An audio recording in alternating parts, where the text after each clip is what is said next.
Bonjour, alors aujourd'hui on va se retrouver dans une nouvelle rubrique de vidéos. J'ai décidé de vous faire des petites vidéos conseils, pas des vidéos où il faut faire ça, c'est vidéos conseils par rapport à mon vécu. Donc on va commencer cette semaine par une vidéo conseil retour de la maternité. Alors pourquoi je fais ces vidéos? Parce que j'ai eu 4 enfants, j'ai vécu 4 maternités, 4 retours à la maison, enfin chaque enfant est différent. Donc chaque retour de maternité est différent, mais il y a toujours des bases qu'il faut essayer de mettre en place pour que le retour se passe le mieux possible pour vous et pour l'enfant et aussi pour votre entourage. Donc pour cette semaine, ça sera ça. Après, il y aura sûrement d'autres vidéos conseils par rapport aux enfants, par rapport aux animaux.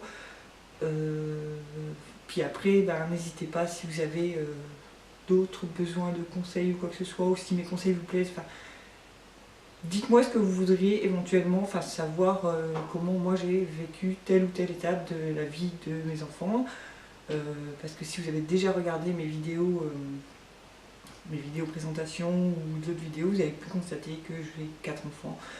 Ils sont grands pour une bonne partie. J'ai encore un petit de 10 ans, mais mes 3 grands ont quand même 19, 18 et bientôt 17 ans. Donc j'ai quasiment fait toutes les étapes de l'éducation d'un enfant, à part encore le départ, parce qu'ils sont encore à la maison. Donc on va commencer tout de suite pour cette vidéo conseil retour de maternité. Ce conseil retour de maternité, on va commencer par le retour de la maternité. Donc le premier conseil, c'est comment gérer le retour de la maternité. Donc quand on rentre avec bébé à la maison, on est anxieux parce qu'on se retrouve lâché dans la nature avec notre petit bout et on n'aura plus les sages-femmes, les puéricultrices, on n'aura plus le personnel qui avait à la maternité pour nous aider s'il y a un couac. Mais c'est pas grave parce qu'en fin de compte, depuis la nuit des temps, nous les femmes, on met les enfants au monde et on s'en occupe, donc il n'y a pas de souci. Donc quand on rentre de la maternité, la première chose à faire, c'est de vous laisser aller. Si vous avez envie de faire le tour de la maison en présentant à votre bébé toute la maison, faites-le. Restez zen. On ne s'énerve pas, vous êtes chez vous, c'est votre bébé. Il n'y a pas lieu de s'inquiéter. On essaye toujours de rester le plus zen possible. Il pleure, il pleure pas, on ne panique pas. Donc vous rentrez, selon l'heure où vous rentrez, moi je sais que je rentrais toujours en début d'après-midi en général. Si bébé a déjà mangé, vous le mettez dans son couffin, sa nacelle de landau, quelque chose qui ne lui change pas trop quand même de son petit lit de maternité, parce qu'à la maternité ils sont mis dans des tout petits lits, et ils sortent quand même de votre ventre, donc ils n'ont pas l'habitude d'avoir des grands espaces. Donc oubliez le lit bébé. En rentrant de la maternité, le bébé va être perdu. Si vous le mettez dans un grand truc, c'est juste pas possible pour lui, il y a trop d'espace, donc laissez-le. Moi je me rappelle que mon deuxième, j'avais pas de couffin, j'avais rien du tout, et j'avais mis les couvertures dans une grande panière à linge et je l'avais mis dans une panière à linge. C'est tout bête, mais au moins il se sentait pas, il se sentait bien dans son panier à linge. On fait comme on peut, hein, j'avais 20 ans, donc pas beaucoup de moyens. Et j'avais remarqué avec mon aîné justement que le grand lit, ça leur va pas du tout au début. Donc du coup, on avait pris le panier à linge. Donc déjà, voilà, on oublie le lit bébé, on le met dans un petit couffin. La nacelle du landau, on a tous une nacelle de landau sur nos landaux maintenant. Avant non, mais maintenant oui, on a plus les nacelles de landau. Donc on met bébé dans la nacelle. Après, il y a l'histoire des pleurs. On a toujours peur de ne pas aller assez vite quand bébé pleure. Bébé, il a besoin de pleurer. Bébé, il faut qu'il s'exprime, il faut qu'il fasse ses poumons. Donc, si vous arrivez 5 minutes après qu'il ait commencé à pleurer, c'est pas grave. Il n'y a pas mort d'homme. Bébé, il pleure, et ben il pleure. Donc voilà, c'est pas... On ne doit pas intervenir dans la minute. Bébé, il pleure, il faut que je sois là. Non. Vous avez le temps de faire le biberon, vous avez le temps de préparer ce qu'il faut pour intervenir selon le besoin qu'il a. Donc zen, on ne s'énerve pas. C'est vrai qu'un pleur de bébé peut être stressant, mais non. De toute façon, il ne se souviendra pas. Il ne vous dira pas à 18 ans, ah bah dis donc, le 18 mai, la dernière fois, mon premier 18 mai, t'as oublié de venir me chercher, t'as mis 10 minutes pour... Non, il ne vous le dira pas ça. Donc, no panique. Ils ont besoin de pleurer. Donc, il vaut mieux intervenir calmement sur un bébé que stresser. Donc, il pleure, il a faim. Donnez-vous le temps de faire le biberon et vous allez le chercher. Si votre mari est là, il peut éventuellement aller le prendre, essayer de le calmer un petit peu, mais quand un bébé a faim, il a faim. Donc, que vous l'ayez dans les bras ou pas, il pleure. Donc, faites le biberon tranquille. Donc, ça, c'était le premier, on va dire le premier point. Passer sur l'organisation. D'une maman à l'autre, on va s'organiser différemment. Il y a des mamans qui vont donner leur bain le soir, des mamans qui vont donner le bain le matin. Il n'y a pas de règle. Le principal, c'est de vous faire les étapes qu'il y a à faire avec le bébé dans la journée, comme vous le sentez. Si ça vous arrange de le faire le matin, avant de l'amener chez la nourrice ou avant de commencer votre journée, faites-le. Si vous voulez le faire le soir, parce que ça calme le bébé et que c'est plus approprié pour vous, faites-le comme ça. Il n'y a pas de règle. C'est pas parce que votre mère l'a fait comme ça ou que votre copine l'a fait comme ça ou votre soeur l'a fait comme ça. Il n'y a pas de règle. Vous vous adaptez à vous et à votre bébé. Il n'y a pas de... Vous sautez un bain, c'est pas la fin du monde non plus. La lingette existe. Si vous n'avez pas eu le temps de donner le bain parce que vous avez une journée surchargée, parce que il y a des jours comme ça où on n'a pas 5 minutes à nous, c'est pas grave non plus. Il va pas mourir. Donc ça, c'était le point sur l'organisation. Voilà. On va s'organiser de toute façon au fur et à mesure des journées qui vont passer. Le premier jour, c'est le chaos total parce que c'est une nouvelle organisation, c'est nouveau, quoi. On a eu l'habitude d'être à 2, on se retrouve à 3 ou à 4. C'est tout nouveau, donc no panique, quoi. On n'est pas des Superman, non. On est des mamans. Donc, no panique, on s'organise au fur et à mesure, comme on le sent, selon comment se passe la journée. Comme je disais tout à l'heure, le principal est de rester le plus calme possible. Les bébés sont des éponges. Le moindre énervement, lui, il emmagasine et ça ressort le soir. Et là, vous allez le payer. Donc, zen. Donc l'organisation, moi personnellement, je m'organisais, je donnais le bain le soir. Pour la simple et bonne raison, c'est que moi, les miens, ça les calmait. Donc, en général, vers 6h, 6h30, on donnait le bain, on prenait le dernier biberon et au dodo. Ils étaient plus calmes. Après, ça marche pas sur tous les bébés. Il y a des bébés que ça excite le bain, donc il vaut mieux leur donner le bain le matin dans ces cas-là. Et on s'adapte selon l'enfant.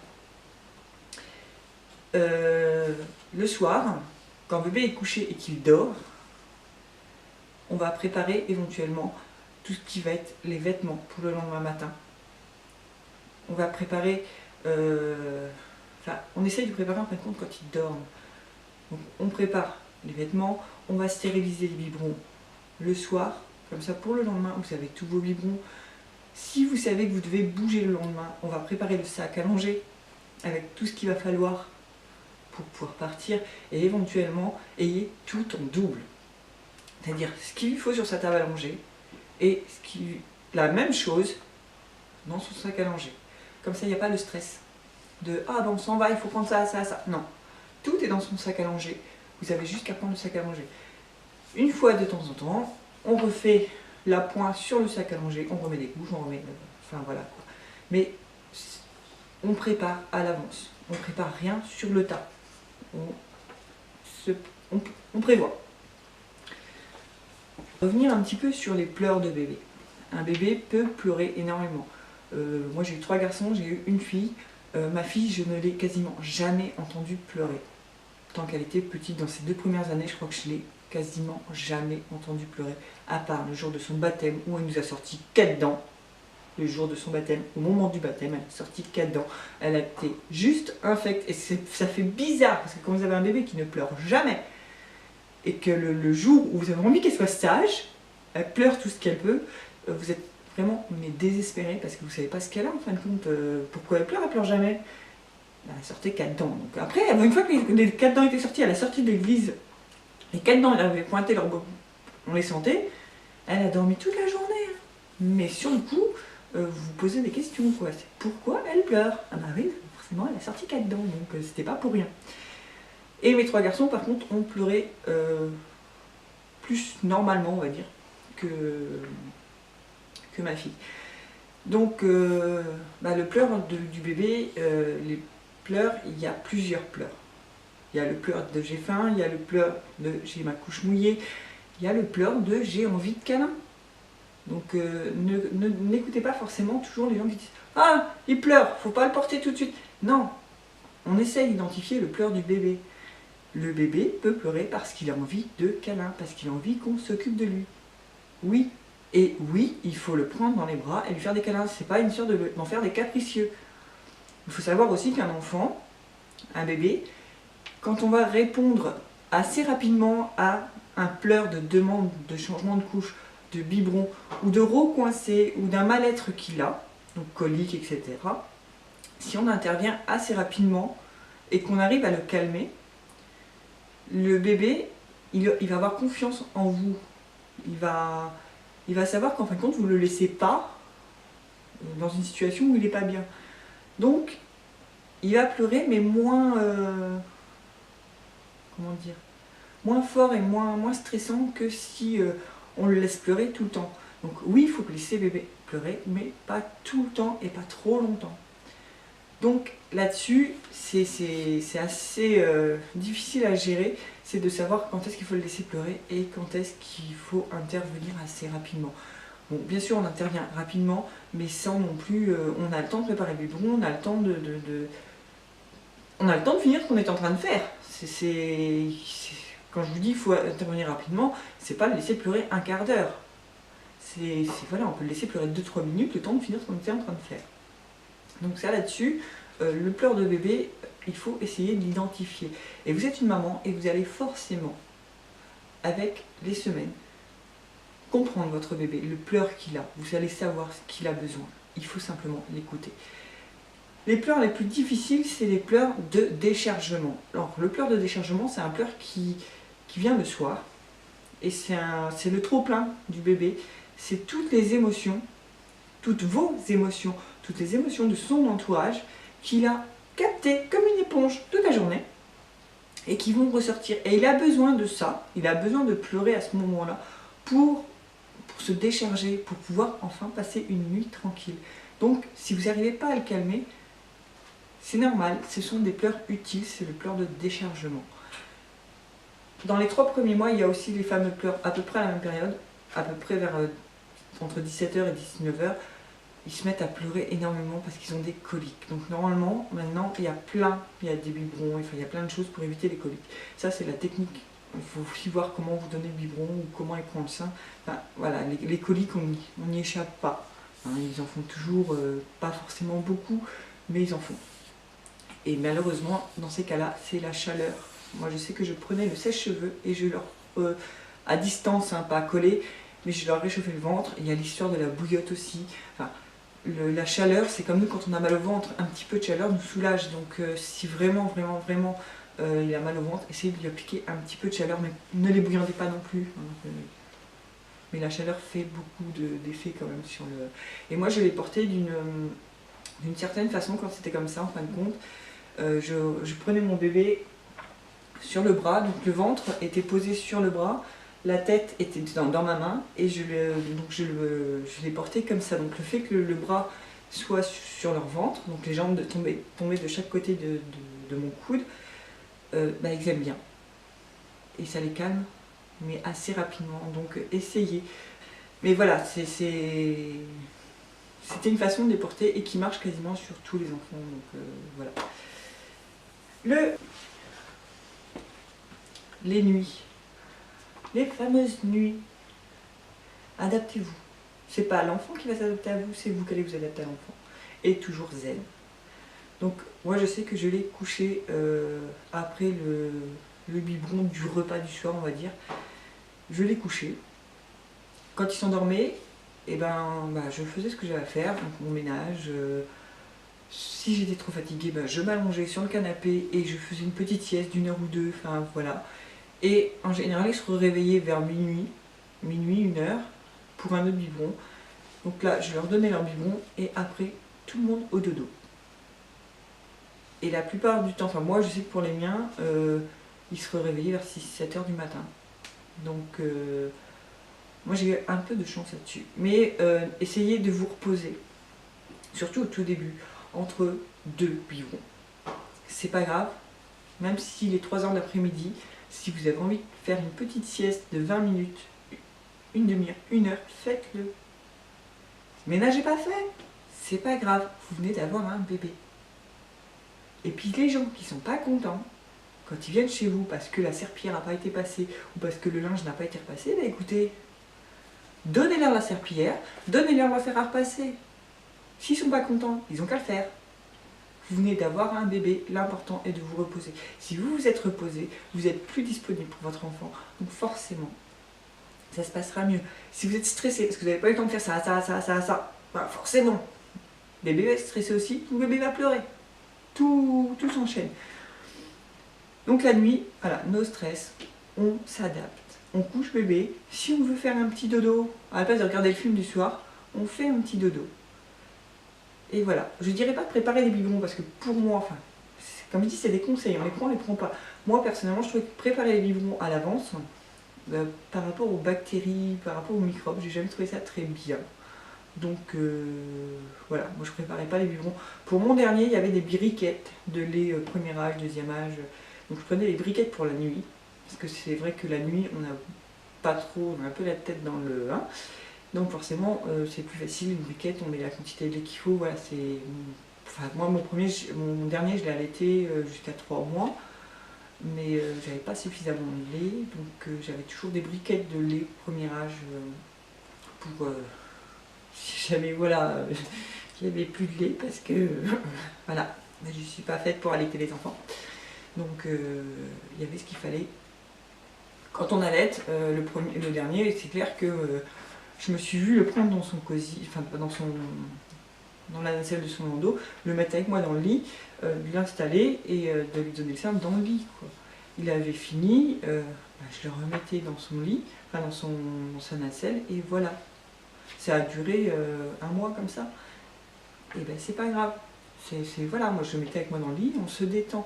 Ça sert à rien d'être stressé. Si vous commencez à vous stresser la nuit, et lui à le stresser la nuit, vous n'allez pas dormir de la nuit. Donc on se détend, il n'y a pas de...